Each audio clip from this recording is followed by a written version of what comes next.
આગામી તારીખ 26થી 6 ડિસેમ્બર વચ્ચે અખંડ ભારતના શિલ્પી સરદાર પટેલની 150માં શારદીય શતાબ્દી વર્ષ અંતર્ગત વિદ્યાનગર શાસ્ત્રી મેદાનથી વિશાળ એકતા યાત્રા સમયે વડાપ્રધાન મોદી નવભારતના નિર્માણમાં સરકારની ભૂમિકા અને સરદાર પટેલની વિચારધારાને સાંઝા કરવામાં આવનાર હોવાનું આણંદના સાંસદ મિતેશ પટેલે જણાવ્યું હતું।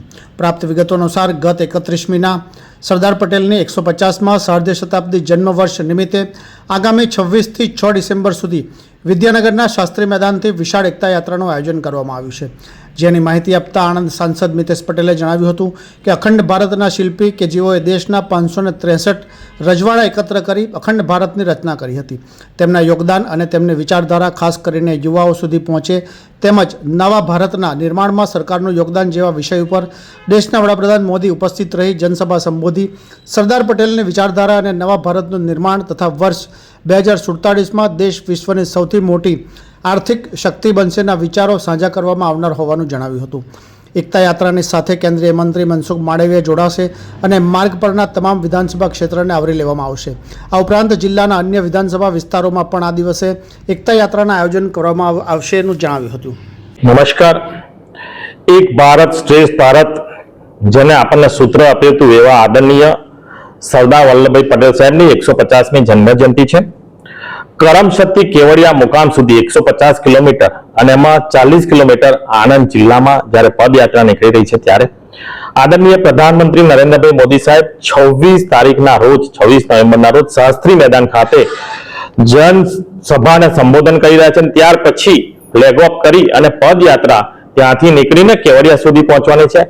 આદરણીય મંત્રી શ્રી મનસુખભાઈ માંડવિયા એનો લીડ લેવાના છે પદયાત્રાનો અને કેવડિયા સુધી એ પહોંચવાના છે।